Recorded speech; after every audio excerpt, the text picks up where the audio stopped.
Has SM ever submitted a CV to you? Because it seems to have been involved in schools and grassroots sports for some time now. SM, you said which areas you were involved in? Oh, development. Yeah. No. The areas you worked in, the communities where you worked. Oh, Anomabo, pharmacy, school be war, your friend is Subribi. Oh, my coach. Prof, thank you. It's nice to have you on the line. First, I want to find out from you your honest and frank assessment of this decision. Did we take the right, or has the right decision been taken on our behalf? Because I disagree with the decision. Has the right decision been taken on our behalf? Well, so if I understand you well, you want to find out from me whether this decision is justifiable. Yes. Well, for me, it depends on several factors. If the decision was taken based on technical issues, for me, I think that is justifiable. So I would like to find out whether the decision went through due process and used performance metrics. If that was done, then I can say, well, it was justified. Because you see, if the internal issues brought about instability, then definitely I think I would say it will be justified. So for me, it depends on internal assessment of the issues. Because even though the change may be necessary, elite football benefits from stability, and reactive decisions may affect our preparation towards the World Cup. So two things you're talking about. You're talking about using the performance metric. You're also talking about the dynamics within the team. Yes, yes. Okay. So you're saying that this may be more than meets the eye. Yes. So if they look at the internal dynamics and realize that change was very necessary, depending on performance metrics and other issues, for me, then we will say it is justified. But I think at this point, all of this may be speculating. We may not know the exact reasons why the coach has been sacked at this period, especially when we are closer to the World Cup. Using those two things, I'm going to ask for your view. One, using the performance metric, has this coach done well? Well, it depends also on several factors. Are we looking at the number of matches the coaches has played?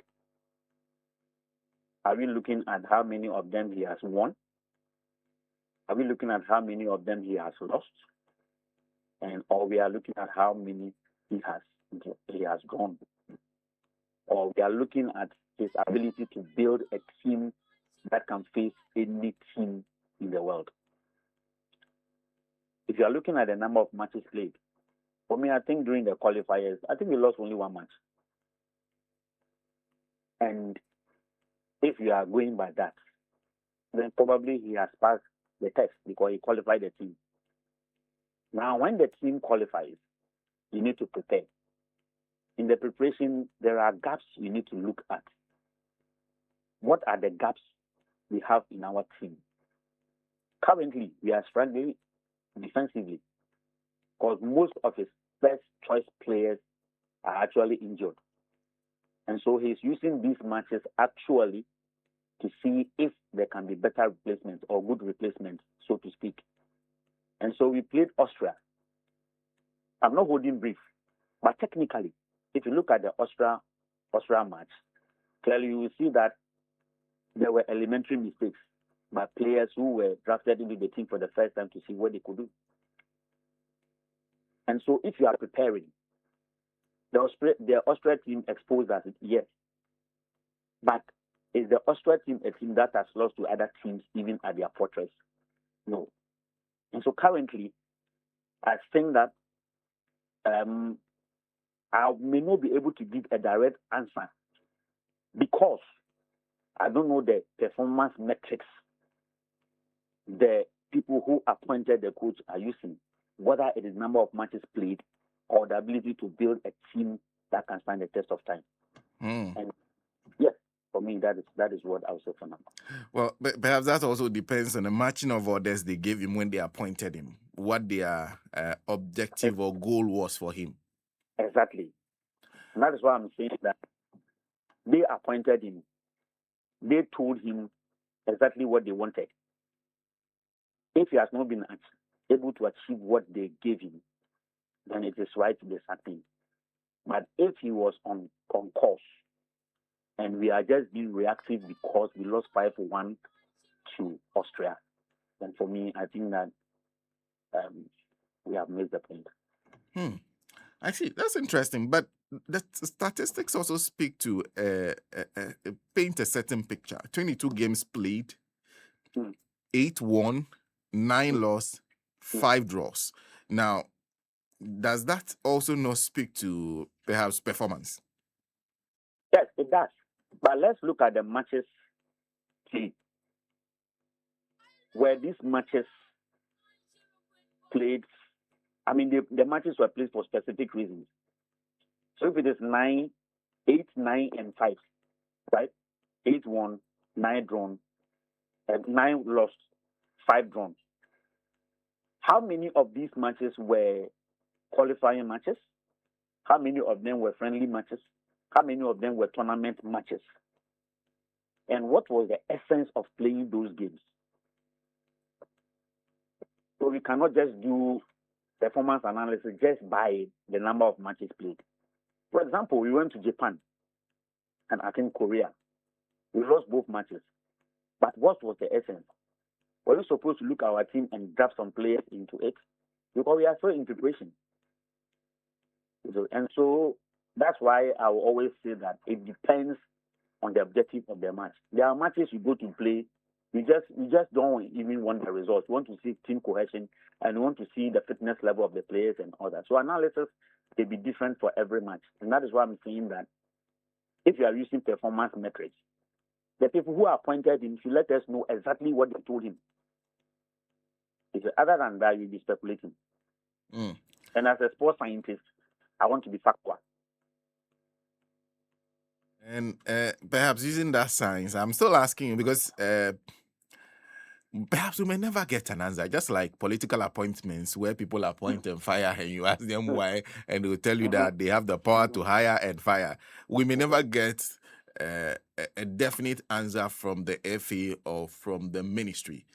So I'm wondering whether you think he has done well at least with team building, discovering new players and putting together a team that we can use going forward.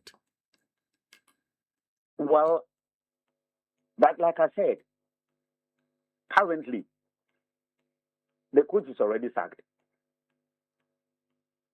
And so whether he has done well or he has not done well, it's up to the employers to say and every Ghanaian also to say. But if you're looking at the performance metrics, the matches he has played, the number he has lost and drawn, I think probably to be on the negative side.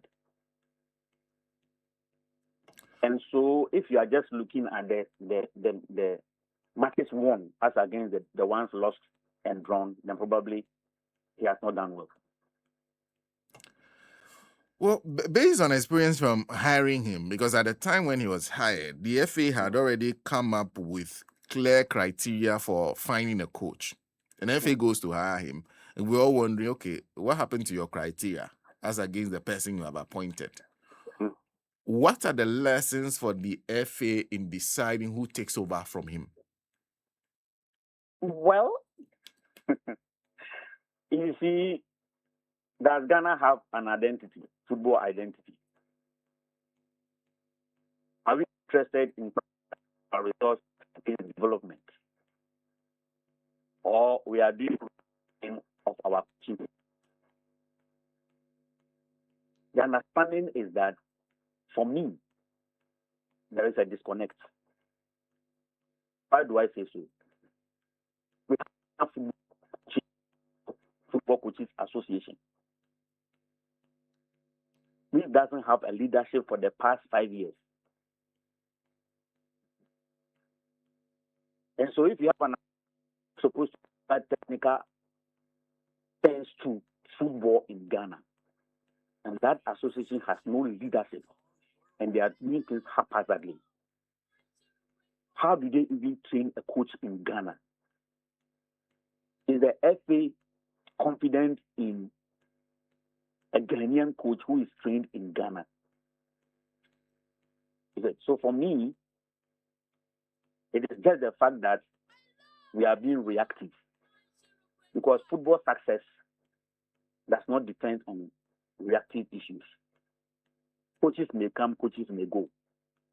But our systems will define our success. If you fix the system, the results will follow. Prof, thank you. Yes, sir. Thank you very much for You're speaking welcome. to us. You're welcome. Professor Emmanuel Osei'S, National Coordinator, Schools and Grassroots Sports. And he's a sports scientist.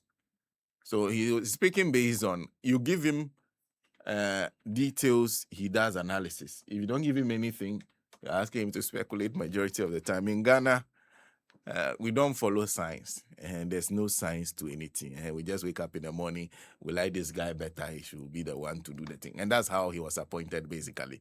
He was appointed out of the blue, was not anticipated. You wake up in the morning, they say Otto Addo is the new coach. And SM at the time, there was a criteria. Oh, yes, there was a I read the criteria. criteria.